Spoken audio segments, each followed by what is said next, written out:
Hello and welcome to the program. And with me in the studio right now is Pastor Sunday Adelaja. He is a senior pastor of the Embassy of God in Kyiv in the Ukraine. And you know, in this part of the program, we've actually been talking about a book written about his life and himself. And the book was actually for his 40th birthday. And the book is titled Ọlọ́run wà. Ọlọ́run wà means there is God. And in the last program, we talked about what he went through in life and all the other bits and pieces. But in this part, I'm actually going to talk more about, his relationship with his grandmother. Because remember, his mother had left him with his grandmother. He doesn't even know who his father is, even till today. But then the grandmother raised him up and he thought the grandmother is a true mother. But then the grandmother died before she could see the fruit of her labor. And he wrote a letter to the grandmother in the book. The letter is quite long, but I'm just going to take bits and pieces of the letter so that you can have an idea. I'll get Pastor Sunday to comment on the letter itself, why he wrote it, and then he'll tell us a bit more about it. It says, "My dear grandma, I actually never called you grandma, only mama. Therefore, my dear beloved one and only mama, I want to tell you that you are everything to me. I'm so sorry you are no longer alive. I'm very sorry I cannot express my appreciation to you in person. I strongly desire to show you my gratitude in word and in deed, but this will never be fulfilled on earth. However, if the dead can hear and see what the livings are doing, I hope you are proud of your son, Ọlọ́run wà." And Ọlọ́run wà is the name she used to call him whenever he gave her grief. "You have given me this name, hoping that something good will come out of me. It means there is God. You had the foresight because I knew you. You believe that God will always defend the righteous, and he will prove with this child that he is the God indeed. I want to say that God has really vindicated you and your faith. He has defended the righteous, even in that little child, Ọlọ́run wà. There is indeed a God in heaven. You are my hero. You believed in me when there was no reason for anybody to believe in me. Even your own daughter, my biological mother, I do not think she believed in me as much as you did. When she left for her second marriage, I was left with you. You took care of me, nurturing in me the values of life. And from 3 years old, I have remained with you till the day of your death. And you were the only person I knew. You believed in me. You took care of me. You fed me with your last food. You took me with you everywhere. At the very fragile age of 57, while all your children were grown up, you became a mother again to your grandson. You dedicated your life to raise me up. And in those days when I was proving stubborn, and did not understand life, when I was very troublesome and disobedient, you were always telling me, I am doing all these things for your sake, and everything that I do is for you. I did not understand this then. I was foolish, I was ignorant. I was angry at my condition of living and of all the tragedy that occurred in our family at that point. So I want to say, sorry, Mama. Now that I have grown up, I'm apologizing and asking for your forgiveness, and especially regretting the fact that I could not pay you this gratitude in action and in deed. But the whole world will come to know who you are because of your faithfulness. I had dreamt of the day I will grow up to take care of you, but that was never to be. And now, Grandma, your little son is turning 40. Nobody, including my humble self, ever believed that anything good could come out of this boy. Probably only you believed otherwise. Thank you for believing in me. Your prophecy for my life has come to pass, and I have become a testimony of the faithfulness of God. Your Ọlọ́run wà is turning 40. But on this special day, I want first of all to write you this letter of thanks, to say thank you for everything you've done for me. If it were not for you, I wouldn't be here. I owe all I have to you.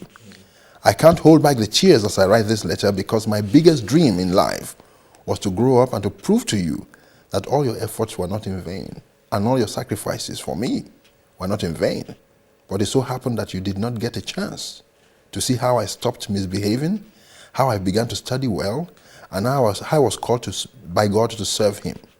You did not get a chance to receive even a penny from my hands or to hear me say words of gratitude. But I will always be a living testimony to your memory. And I will do everything to let the whole world know about you, that I had a mom. You are my heroine. You are my love. Beside the Lord, you are the one who is worthy to receive great glory for everything I have become. You have taught me to work, to love people, to be impartial and enterprising. You have taught me to be the best. All changes in my life began when you died. When I found out that I was left alone, with my eyes opened, I realized that I was alone. With my eyes open, I realized that I was alive only because of you. And that unless I would begin to take care of myself, I wouldn't have anybody else to take care of me anymore. I feel like just reading the letter to you so I get the gist of it. Thank you, my dear mom, for giving me every last penny and every last piece of bread. Thank you for giving me your life. Even when you were sick, you would still get up early to go with me to the forest to gather wood. I cannot help but say this with weeping and crying because the only Sunday Olorunwa you knew was a troublesome lad, very hopeless and reckless. The last time I saw you, you were diagnosed with cancer and taken away from the village to the hospital. You told me to take care of myself and to remember whose child I am and where I come from. From that time on, the only last time I saw you was at the hospital when I came to see you. I remember that when I was told of your death, I was ready to die as well. I could not or did not see any reason for living because you were the only person I knew and the only life that I had. But thank God and thank you for the values and the virtues that you had deposited in me and the foundation that you had laid in my life. That foundation has gone a long way and is bringing forth fruits. Thank you for laying a dint of hard work, diligence, endurance, and suffering. They have gone a long way to making the man that the world now calls Pastor Sunday. I continue to live and decided to dedicate myself to finish all the works that we started together. I am so sorry that you weren't able to see that, Mom. I have finished all those works. I didn't stop to fix pap and to sell it door to door in the neighboring villages. I went even further and took 2 plots of land, tilled it, and planted crops. Doing what you always told me to do, I was able to survive and to finish school, thanks to the trade you taught me. Thank you for teaching me to overcome difficulties, to work hard, to endure, and to have long suffering.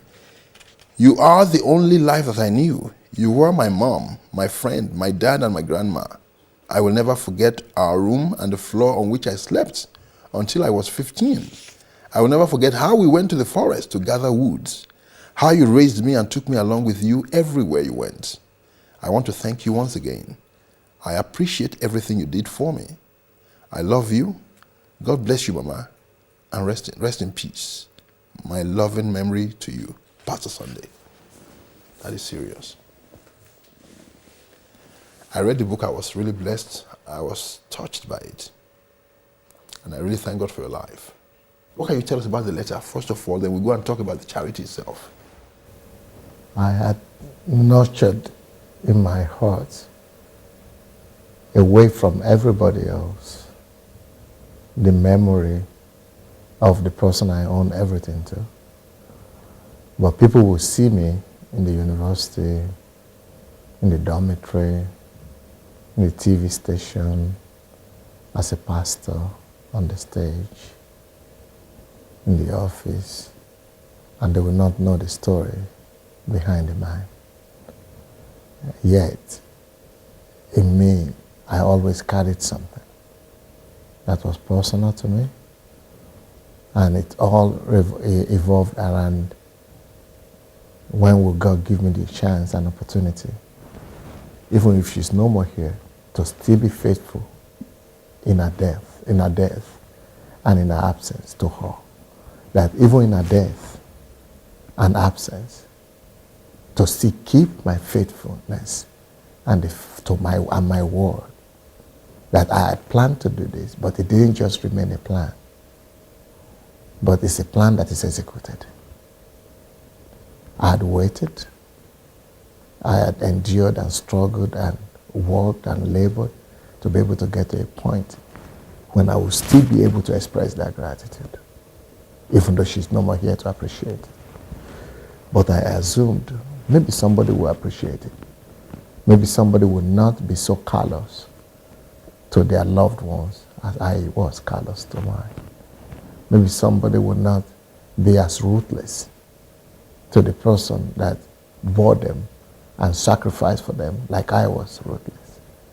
Maybe someone will desist from being so wicked and so harsh and so unpassionate like I was non-passionate to my mother. But I really wished that no other person in this world will repeat my mistake of despairing and neglecting the opportunity to show gratitude to the person they love and that have done so much for them while they have the time, while they have the chance. The phrase, never live for tomorrow what you could do today, became my motto and my driving force. I will never leave the good I could do today till tomorrow anymore because I had lost the opportunity once. So I thought I would never lose the opportunity to write this letter and to write this book and dedicate it to the memory of the person I owe everything to. And the Church Shift book also I dedicated to her memory. I promised her in her absence that the whole world would know who she is and that she was a mother and that she had a son. Wherever she is in the celestial, let her know that she had a son and there is a son that is grateful for all she did. Our efforts were never in vain. And that's why I went after the book all the way to start the charity and the foundation. So what's the charity and the foundation is designed to do? The charity and the organization is supposed to take care of underprivileged people all over the world, wherever they are. So I appeal to my friends all over the world to give humanitarian aid and support and any kind of container of whatever they could give to homeless, orphans and homeless kids and Widows? orphanages, widows, single moms, people who are just struggling to be able to give someone a chance like she gave me a chance. And I just wonder, maybe another Sunday Adelaja could arise from the pit and from the dirt and from the bush and from the wilderness and from the forests of this world because somebody cared. Wonderful. You know, I know exactly how you feel, and that's the reason why I meet people every day who haven't experienced what you and I have in terms of being able to pay back what we, what we were blessed with from our mothers. And some of them are rude to their mothers, to their parents, and sometimes I call these young men aside. I say, listen, you should thank God she is here or he is here. You should be a blessing to her, especially the women, because they work harder. You know, it's very easy for a man to walk away from a child and not even think twice. But a mother cannot. It is very hard. So I said, so while she's alive, spend time, look after her, appreciate her, because she's not there forever. And a lot of people regret it when the person is going to say, oh no, I wasn't able to.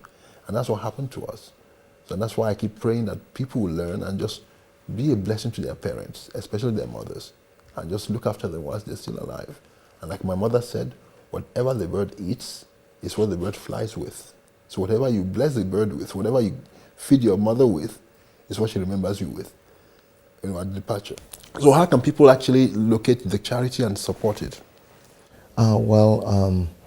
They could go to our website, godembassy.org, and there is this racial foundation. They could click into it and or just get in touch with me through the website. There is my email there, and they could get and join hands together with the charity. The charity operates in Nigeria right now as well, so not just here. Wonderful. And I was inspired when I saw the charity you set up, and that gave me an idea for something for my mother's name, because you read in the Bible, it says the names of the righteous will still remain here. Abides, yeah. Yeah, it will still remain here. So I was inspired when I saw her name. I thought, well, I need to do something similar. And you will never know that maybe whilst we're doing this work here, some more inheritance will be arriving in heaven for them. And that's the... And then it will give that charity will keep on giving life to other people like she gave me life. So what else do you have to share with people generally concerning this story? Olorunwa. This woman went through a lot of tragedy that I didn't realize at that point. She had a lot of pain and enough pains of her own.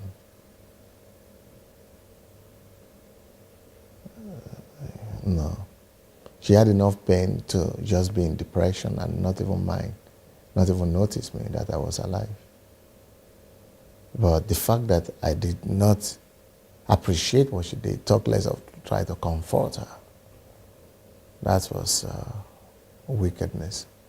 So a lot of kids and a lot of children down there, they don't know the story and all the pains of their parents. And they just think, no, they just need to receive from their parents. One, my lesson is that don't just focus at receiving. Focus at giving. Focus on giving. As you receive one thing from your parents, don't think they must because they are your parents. Think of how you could give them back immediately. Don't wait till tomorrow. And it's a lesson that will stay with me all my life. And it's a lesson that will stay with me that this is not just concerning my grandmother. This is concerning everybody that I come across. If I have the opportunity to do good to anybody at any time, I should not waste time. I should not wait till tomorrow to do it. I have to do it now. And that's made me into a better person. A person that will not neglect another person. That will not pass by the pain of other people. Because I would say that might be the last opportunity that person has. I must respond to him or to her now before that will be the last opportunity he's got. So that the regret of the last opportunity I lost will not abide with me. And so that they will not have to suffer what I suffered when I was growing up as well. And so that other people will be given a chance, just like I was given a chance. And I became somebody. And also it has taught me that even if somebody is not grateful today, the people I do good to, that life has a way of teaching them tomorrow. I was not grateful when I was growing up to my mother, and she never saw me to be grateful or to be thankful. But today, life had dealt with me, and God has found a way of teaching me. So don't really expect an immediate response from people you do good to. They might not always be grateful to you at the particular time you do good to them. But just do good and forget about it. And sometime, if they will really need you, if you will really need them, God will touch them and deal with them to be able to show that appreciation at the time you need it most. Wonderful. On that note, I want to thank you so much for watching and being with us all the way through. And you know more, and you know what? There's still a lot more to come. And I just want you to keep praying for the life of the man of God because he is a pioneer in this generation. You read about people like Martin Luther and so many others. And you say, wow, I wish I was there then. But today, you are here now. And you have the opportunity to be part of it.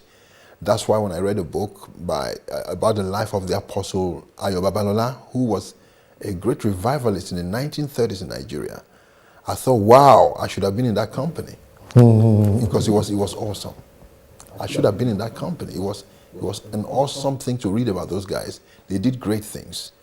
They did heavy things. And but thank God today, we are able to see something, a model of what God is going to use for his final move on this earth. And it's a model that we have to all apply, because I've never seen anything like this ever before, anywhere in the world.